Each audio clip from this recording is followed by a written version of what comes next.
राधेपुर नामक गांव में चिंतामणि अपनी नीला के साथ रहा करता था। चिंतामणि गांव के ही तालाब से मछलियां पकड़कर उन्हें बेचकर अपने घर का खर्चा चलाया करता। एक रोज चिंतामणि की पत्नी नीला चिंतामणि पर भड़कते हुए कहती है, आज भी दाल चावल उठा कर ले आए हो। सप्ताह के 7 दिन दाल चावल खा खाकर मैं परेशान हो गई हूँ।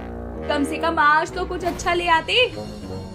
तुम्हें तो पता है आजकल मैं तालाब से ज्यादा मछलियाँ नहीं पकड़ पा रहा हूँ। ना जाने मुझसे पहले तालाब आकर कौन मछलियाँ ले जा रहा है। अरे तुमसे उठा भी तो नहीं जाता सुबह सुबह। कितनी बार कहा है सुबह के समय ही तालाब जाया करो। जब सारी दुनिया मछली पकड़कर उसे बेच आती होगी तब तुम एक आध मछली पकड़ने तालाब जाते हो। अरे भाग्यवान, मुझ पर भड़कने से कुछ भी नहीं होगा। जो भाग्य में लिखा है बस वही होगा। इतने समय से मैं अपने परिवार को मछलियां पकड़कर और उन्हें बेचकर ही घर चला रहा हूँ, तो आगे भी ऐसे ही काम निकलता रहेगा। और आज भी दाल चावल खाकर ही पेट भर लो, कल कुछ अच्छा सा ले आऊंगा। हाँ हाँ क्यों नहीं, मुझे नहीं खाने दाल चावल। मैं तुम्हारे लिए ये बना देती हूँ, तुम खाते रहो। आज खाओ कल खाओ, ये सारी जिंदगी यही खाते रहो। लेकिन मेरा तो अब जी उब गया है इस खाने से। इतना कहकर नीला रसोई में राशन का सामान पटकाती है। तभी चिंतामणि अपने झोले की तरफ देखता है तो उसे झोला हल्का भारी लगता है। और जब चिंतामणि झोले को खोलता है तो वो देखता है कि झोले में एक मछली पड़ी है, जिसे देखकर चिंतामणि अपनी पत्नी को आवाज लगाते हुए कहता है, अरे भाग्यवान, ये लो, तुम्हारी किस्मत से एक मछली झोले में ही रह गई थी। इसे ही फ्राई करके फिश कड़ी बना लो। हाँ जरूर, दाल चावल खाने से अच्छा तो मैं फिश करी बना लूं। कम से कम स्वाद तो आएगा। मैं तो दाल चावल खाते खाते पक चुकी हूँ। इतना बोलकर नीला अपने पति चिंतामणि के हाथ से झोला ले लेती है और उसमें से मछली निकालकर काटने बैठ जाती है। लेकिन तभी उसके घर उसके पड़ोस के घनश्याम का आना होता है। अरे घनश्याम भाई, क्या बात है? इतनी सारी मछली लिए कहाँ जा रहे हो? एक तो मुझे तालाब में मछलियाँ नहीं मिलती और तुम्हें देखो पूरी बोरियों में मछलियाँ ही भरी हुई हैं। अरे इन मछलियों को मैं तुम्हारे यहाँ रखने आया हूँ। दरअसल अभी अभी मुझे अपने ससुराल जाना पड़ रहा है। मेरे साले की तबीयत कुछ ज्यादा ही बिगड़ गई है। हो सके तो तुम इन्हें बेचकर कुछ पैसे रख लेना और बाकी के पैसे मुझे दे देना। अभी मैं और कुछ नहीं बता सकता चिंतामणि भाई। इसमें कम से कम 200 मछलियाँ होंगी। इतना बोलकर घनश्याम मछलियों से भरी बोरियां चिंतामणि के घर पर रखकर चला जाता है। वहीं दूसरी तरफ नीला घनश्याम की मछलियों से भरी हुई बोरियों को देखकर हाय काट रही होती है। अरे बाप रे, 200 मछलियाँ! देख रहे हो ना, तुमसे 20 मछलियाँ नहीं पकड़ी जाती है और ये 200 से ज्यादा मछली देकर गया है तुम्हें बेचने के लिए। अरे चुल्लू भर पानी तो ला सकते हो ना, उसमें डूब कर मर क्यों नहीं जाते तुम? कोई काम तुमसे ठीक से नहीं होता। अरे तुम्हें ताने देने के अलावा और कोई काम आता है? हाँ, तुम मछली काटने पर ध्यान क्यों नहीं देती? इतना कहने के बाद नीला भी मछलियाँ काटती हुई बड़बड़ा रही होती है और चिंतामणि घनश्याम की दी हुई मछलियों को एक किनारे लगाकर घर से बाहर चला जाता है। नीला इधर मछली काट ही रही होती है कि तभी अचानक से मछली के पेट से चमकदार चीज निकलती है, जिसे देखकर नीला की आंखें खुली की खुली रह जाती है। ये क्या है? अरे बाप रे, कहीं मैं सपना तो नहीं देख रही? ये तो हीरा है, हीरा, वो भी इस मछली के पेट से निकला है। हे भगवान, तूने तो मुझे करोड़पति बना दिया। इसलिए तो कहा गया है, देने वाला जब भी देता देता छप्पड़ फाड़ के।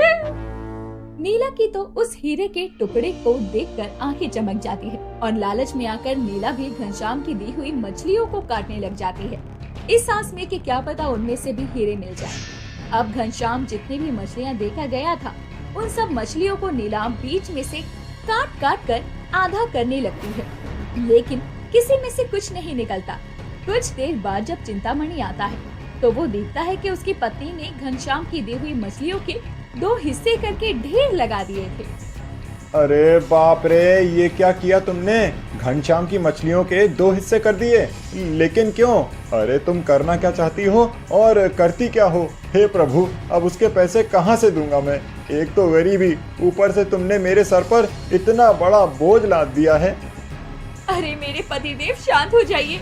इतना भी क्यों गुस्सा कर रहे हैं? आपको पता है गुस्सा करना सेहत के लिए सही नहीं होता। अरे तुम्हें क्या हो गया है? गुस्सा तुम करती हो, मैं नहीं। और ये जो तुमने किया है उसकी भरपाई मैं कहाँ से कर पाऊंगा? नीला, तुमने ऐसा क्यों किया? ये देखिए, आपने जो मुझे मछली सब्जी बनाने के लिए दी थी, उस मछली में से हीरा निकला।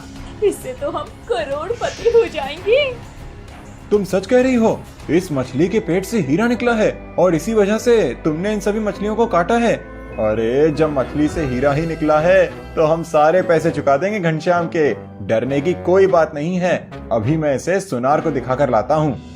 चिंतामणि अपनी पत्नी के दिए हुए हीरे को लेकर गांव के सुनार कुबेर चंद के पास पहुंचता है और उस हीरे को दिखाते हुए सुनार कुबेर चंद से चिंतामणि कहता है, अरे सुनार भाई साहब, देखिए ये हीरा ही है ना? सुनार कुबेर चंद भी चिंतामणि के हाथों से वो हीरा लेकर जांच पड़ताल करके जोर जोर से हंसते हुए चिंतामणि को कहता है, अरे चिंतामणि, ये तो एक कांच का टुकड़ा है, हीरा नहीं लगता है। किसी ने तुम्हारे साथ बहुत गंदा मजाक किया है। कोई बात नहीं, होता है होता है। अरे ये आप क्या कह रहे हैं? ये कोई हीरा नहीं बल्कि कांच का टुकड़ा है। हे प्रभु, मेरी बददिमाग पत्नी ने भी मेरे दिमाग में ना जाने क्या क्या भर दिया और उसने इतना बड़ा नुकसान करा दिया। उसकी भरपाई अब कौन करेगा? चिंतामणि अब उदास होकर घर पहुंचता है और अपनी पत्नी को सारी बात बताता है। अब नीला भी अपना सर पीटते हुए खुद को कोस रही थी। अरे मेरी ही गलती थी जो मैंने इस कांच के टुकड़े को बिना जांचे परखे हीरे का टुकड़ा समझ लिया और घनश्याम भाई साहब की सारी मछलियों का बंटवारा कर दिया काट काट के। अब उनके पैसे कैसे चुकाएंगे जी हम? वही सोच सोच कर मेरा खून सूखता जा रहा है। क्या करूं, क्या ना करूं? अब चिंतामणि की पत्नी ने चिंतामणि की चिंता और बढ़ा दी थी। ये बातें चल ही रही होती है कि वहाँ पर नीला की पड़ोसन डमरू का आना होता है। डमरू गांव जा रही होती है। वो नीला को यही बताने आई थी। अरे नीला बहनिया, हम जरा गांव की तरफ जा रहे हैं अपनी बहन की बेटी की शादी में। जरा मेरे घर को देखत रहना। और मैंने अपने राजमा चावल के ठेले को भी बाहर खम्बे से लगाकर वो जंजीर से बांध दिया है। जरा उसका भी थोड़ा ध्यान रखना। आप गांव जा रही हैं तो क्या मुझे कुछ दिनों के लिए आपकी राजमा चावल की रेडी मिल सकती है? अरे नेकी और भैंस की पूछ पूछ, जरूर चिंतामणि भाई साहब। अब पड़ोसी पड़ोसी के काम नहीं आएगा तो कौन आएगा? आप मेरे राजमा चावल के ठेले को ले सकते हैं। मैं तो कम से कम 1 महीने के लिए अब शादी में जा रही हूँ। तब तक ठेले की देख रेख भी हो जाएगी, साफ सफाई भी हो जाएगी। अब चलती हूँ, बड़ी लेट हो रही हूँ। बस आपको यही तो बताने आई थी। डमरू इतना कहकर वहाँ से चली जाती है। डमरू के जाने के बाद नीला अपने पति को देख रही होती है कि आखिर उसने डमरू के राजमा चावल की रेडी क्यों ली। मुझे पता है तुम्हारे मन में यही सवाल होगा कि मैंने डुमरी भाभी के राजमा चावल की ये रेडी क्यों ली, क्योंकि अब हम उस रेडी पर इन मछलियों को बेचने वाले हैं फिश कढ़ी बनाकर, वरना हमारा बहुत नुकसान होगा और हम कर्ज में चले जाएंगे। और घनश्याम का जो नुकसान हुआ है, हाँ, उसकी भी तो भरपाई हमें ही करनी है। ऐसी तरकीब मेरे दिमाग में क्यों नहीं आती? क्या तरकीब निकाली है आपने? तुम्हारे पास दिमाग ही कितना है जो तुम इन सब बातों में अपना दिमाग लगाओगी। खैर, हमें कल से ही इस पर काम शुरू करना होगा, वरना सारी मछलियाँ खराब हो जाएंगी। चिंतामणि के पास रेडी तो आ चुकी थी। अब वो चावल, आटा, मसाले, बेसन, तेल, सब चीजों का बंदोबस्त करके फिश करी की दुकान लगा देता है। और उसकी फिश करी की दुकान में फिश करी के साथ रोटी, चावल, फिश फ्राई, फिश करी सब मिलता था। जिस वजह से जैसे जैसे चिंतामणि की दुकान के बारे में लोगों को पता चलता है, लोग चिंतामणि के हाथों के बने फिश करी की तरफ आकर्षित होते हैं और लगभग कुछ ही दिनों में चिंतामणि की दुकान चल निकलती है, जिससे सबसे पहले चिंतामणि घनश्याम के पैसे चुकता करता है। और 15 दिन बाद ही उनकी पड़ोसन भी अब गांव में लौट आती है। और जब उसे ये सब पता चलता है कि चिंतामणि ने उसके रेडी पर फिश करी की दुकान खोली है, तो उसके गुस्से का ठिकाना नहीं रहता। अरे राम राम राम, तुम लोगों ने तो मेरी राजमा चावल की रेडी को दूषित कर दिया। मैंने तो ये सोचा था कि तुम लोग कुछ अच्छा काम धंधा करोगे इतने दिनों में, लेकिन राम रे राम, तुम लोगों ने तो मछली की दुकान खोल ली।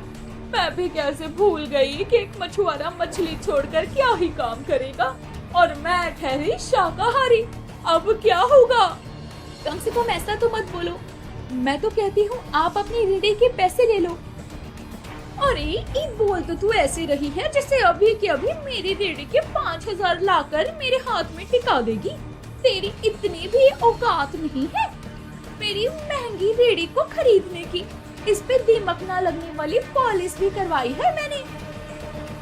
पड़ोसन इतना कहती है कि तभी नीला 5,000 पड़ोसन के हाथ में रख देती है, और ये देखकर वो भी हैरान हो जाती है कि कल तक जो मछलियाँ पकड़कर उन्हें बेचकर अपने परिवार का पेट पाल रहा था, आज उसके पास इतने पैसे कहाँ से आ गए थे, वो भी फिश करी की दुकान से।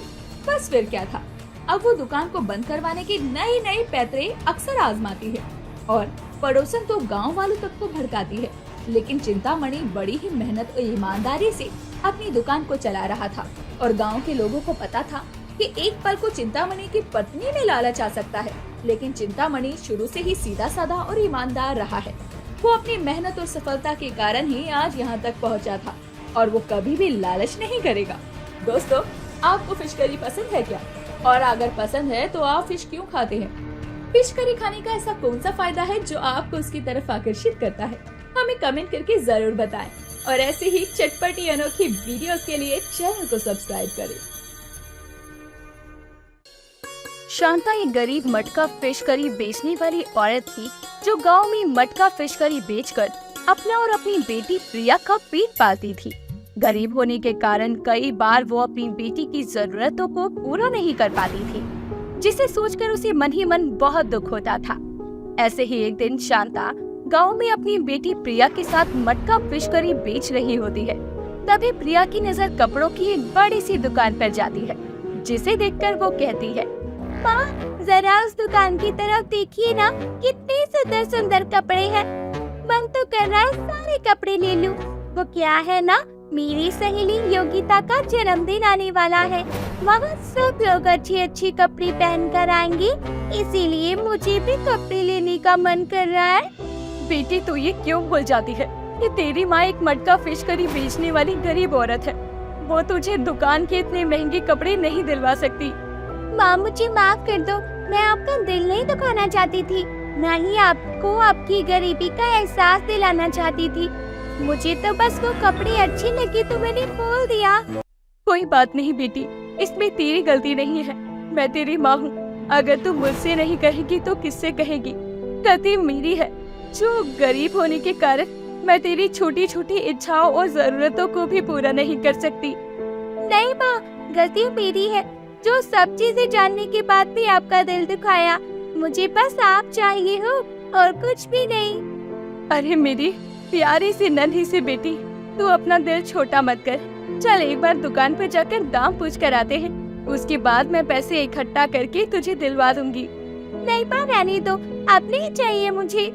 क्यों बेटी, एक बार कपड़ों का दाम पूछने में क्या जाता है? कम से कम पता तो चले कि उसके हिसाब से पैसे इकट्ठा कर सकूं मैं। अच्छा माँ, ठीक है, चलते हैं, लेकिन आप वादा करो कि आप मुझे कपड़े दिलाने के लिए अपने आप को खुद परेशान नहीं करोगी। हाँ हाँ ठीक है, अब चली। कुछ समय बाद शांता और प्रिया जैसे ही कपड़े की दुकान के अंदर कपड़े का दाम पूछने के लिए जाते हैं, तभी दुकानदार की नजर उन पर जाती है, और वो जोर से गुस्से में चिल्लाते हुए अपनी कुर्सी से उठता है और कहता है, तुम गरीब लोग मेरी दुकान में कैसे घुसा है? तुम्हारी औकात नहीं है मेरी दुकान में घुसने की। सेठ जी, मैं तो बस अपनी बेटी के लिए कपड़े देखने आई थी, उसे आपकी दुकान के कपड़े बहुत अच्छे लगे थे, इसीलिए। तुम मटका फिश करी बेचने वाली मेरी दुकान से कपड़े लोगी? तुम्हारी औकात दुकान के अंदर आने की नहीं है, दुकान के बाहर बैठकर मटका फिश करी बेचने की है, तो बस वही करो। अंकल जी, माना हम गरीब हैं, पर आपको हमसे ऐसी बातें नहीं करनी चाहिए, हम आपके ग्राहक हैं। अरे तुम और ग्राहक, क्या मजाक है? तुम्हारी औकात फुटपाथ के कपड़े पहनने की है, वही जाके पहनो, निकल जाओ मेरी दुकान से बाहर। तुम्हें तो मैं अभी बताती हूँ, रुको। नहीं बेटी, रुक जा, सेठ जी उम्र में बड़े हैं तुझसे, अपनों से बड़ों से ऐसे बोलना ठीक नहीं। चल हम चलते हैं, हम किसी और दुकान पर देख लेंगे। शांता इतना कहकर अपनी बेटी प्रिया को लेकर वहाँ से चली जाती है और अपनी मटका फिश करी के ठेले पर जाकर मटका फिश करी बेचना शुरू कर देती है। ऐसे ही कुछ और समय बीतता है। वो दिन रात मेहनत करके अपनी बेटी प्रिया के कपड़ों के लिए पैसे इकट्ठा करना शुरू कर देती है। ऐसे ही कुछ समय और गुजरता है। तभी एक दिन शाम के समय शांता अपने हाथों में एक प्यारा सा सूट लेकर घर लौटती है और अपनी बेटी को दिखाते हुए कहती है, बेटी पता तुझे ये कपड़े कैसे लगे? मैं तेरे लिए खरीद कर लाई हूँ। माँ ये कपड़े तो बहुत सुंदर है, लेकिन आप ये कैसे खरीद के लाई? इतने पैसे आपके पास कहाँ से आए? बेटी मैं गरीब हूँ लेकिन बेरोजगार नहीं हूँ। भले ही मटका फिश करी बेचने वाली हूँ लेकिन अपनी मेहनत से कमाती हूँ। मुझे किसी से मांगने की जरूरत नहीं है। माँ मेरा वो मतलब नहीं था, मैं तो बस इसीलिए पूछ रही थी कि कहीं मेरी खुशी के लिए आपने अपने आप को तकलीफ तो नहीं दी ना? नहीं बेटी, ऐसी कोई बात नहीं है। मैंने तेरे लिए ये कपड़े अपनी मेहनत की कमाई से लिए हैं, किसी से मांगे नहीं है। अब तो अपनी सहेली के जन्मदिन में अच्छे कपड़े पहन कर जा सकती है। माँ सच में आज मैं बहुत खुश हूँ, मुझे ये कपड़े बहुत पसंद आए। रिया नए कपड़े पहनकर बहुत खुश होती है। ऐसे ही कुछ समय और बीतता है। प्रिया की सहेली योगिता की जन्मदिन का दिन भी आ जाता है। प्रिया सुबह अपनी माँ की लाए हुए कपड़े पहनकर तैयार हो जाती है। तभी अचानक से उसके मन में ख्याल आता है और वो सोचने लगती है, माँ ने कपड़ों का इंतजाम तो कर दिया, लेकिन मेरी सहेली इतने बड़े घर में रहती है, अब मैं उसके घर खाली हाथ कैसे जाऊँ? खाली हाथ जाना अच्छा नहीं लगता है, लेकिन अब मैं माँ को कैसे बोलूँ? माँ बेचारी परेशान हो जाएगी। प्रिया अपने मन में ये सब सोच रही थी। तभी उसकी माँ शांता वहाँ आती है और उसे नए कपड़े पहनने देखकर हंसते हुए कहती है लगता है मेरी बेटी की सहेली का जन्मदिन आज है, तभी मेरी बेटी ने आज नए कपड़े पहने हैं। लेकिन बेटी तू खुश क्यों नहीं लग रही? जन्मदिन तो आज ही है मेरी सहेली का, लेकिन मैं खुश इसलिए नहीं हूँ क्योंकि वो बहुत बड़े घर में रहती है। उसके सभी दोस्त अच्छी अच्छी गिफ्ट लेकर आएंगे, लेकिन मेरे पास तो कुछ भी नहीं है। अरे बस इतनी सी बात। बेटी माना हम लोग गरीब हैं, हमारे पास ज्यादा पैसे नहीं हैं, लेकिन नियत तो है। और मुझे लगता है कि जन्मदिन पर तो उसे मेरे हाथ की मटका फिश करी खिला, वो बहुत खुश हो जाएगी। लेकिन माँ गिफ्ट में मटका फिश करी कौन देता है? सब मेरा मजाक उड़ाएंगे। बेटी देख, हमारे पास उसे देने के लिए और कुछ नहीं है, तो तू चिंता मत कर। मैं ऐसी मटका फिश करी बनाऊंगी जिसे खाकर वो बहुत खुश हो जाएगी। सच में माँ, मटका फिश करी से सब कुछ होंगे ना? हाँ मेरी बेटी, आज मैं तुझे भी बनाना सिखाती हूँ। शांता इतना कहकर अपनी बेटी को मटका फिश करी बनाना सिखाना शुरू कर देती है। थोड़ी देर बाद प्रिया अपनी माँ के बनाए हुए मटका फिश करी को लेकर अपनी फ्रेंड योगिता के घर चली जाती है। वो अंदर जा ही रही होती है कि तभी दरवाजे पर योगिता का भाई अमन उसे टकरा जाता है और प्रिया से उसकी नजर ही नहीं हटती। तभी प्रिया गुस्से में कहती है, अपनी नजर लड़कियों से हटाकर रास्ते पर लगाओ, तो ऐसे चलते चलते लोगों से नहीं टकराओगी तुम, समझे? मैडम यही बात मैं भी आपसे बोल सकता हूँ, आपको भी इस तरह से तूफान भरकर नहीं चलना चाहिए। अगर आप भी अपनी चाल थोड़ी धीमी रखेंगी तो शायद आप भी रास्ता चलते लोगों से टकराएंगी नहीं। आपसे तो खड़े होकर बात करना ही बेकार है। लेकिन मुझे आपसे बात करने में बहुत मजा आ रहा है। वैसे आप गुस्से में काफी ज्यादा अच्छी लगती हैं और ज्यादा अच्छा बोलती हैं। कंटिन्यू। इस बात से अनजान कि वो जिससे बात कर रही थी वो कोई और नहीं उसकी दोस्त योगिता का भाई है। वो उसे गुस्से में उल्टा सीधा सुनाकर वहाँ से चली जाती है। कुछ समय के बाद बर्थडे पार्टी शुरू हो जाती है। प्रिया अपनी फ्रेंड योगिता से बातें कर रही होती है। तभी उसकी नजर पार्टी में खड़े अमन पर जाती है, जिसे देखकर वो कहती है, यार ये लड़का कौन है? कब से यही देखे जा रहा है? तू जानती है क्या इसे? योगिता प्रिया को बताती है कि ये अमन कोई और नहीं बल्कि उसका भाई है। हे भगवान, मैंने अनजाने में ना जाने क्या क्या बोल दिया इन्हें। कुछ समय बाद ही पार्टी खत्म हो जाती है। सभी लोग अपने घर चले जाते हैं, लेकिन अमन की आंखों से प्रिया की तस्वीर नहीं हटती। वो अपनी माँ रिया और बहन योगिता के पास जाकर प्रिया के बारे में सब कुछ बताते हुए उससे शादी करने की इच्छा रखता है, जिसे सुनने के बाद रिया अगले दिन अपने बेटे अमन और अपनी बेटी योगिता के साथ प्रिया का हाथ मांगने उसके घर जाती है। योगिता की माँ की बात सुनकर शांता भावुक होकर बोलती है, ये तो आप लोगों का बड़प्पन है। जो इतने अमीर होने के बाद भी आप लोग एक गरीब मटका फिश करी वाले की बेटी को अपने घर की बहू बनाना चाहते हैं। मुझे कोई ऐतराज नहीं है। इस तरह से दोनों परिवार वालों की रजामंदी से अमन और प्रिया की शादी हो जाती है और एक गरीब मटका फिश करी वाली की लड़की एक अमीर घर की बहू बन जाती है। शायद इसे ही कहते हैं कि किस्मत कब बदल जाए कोई नहीं जानता।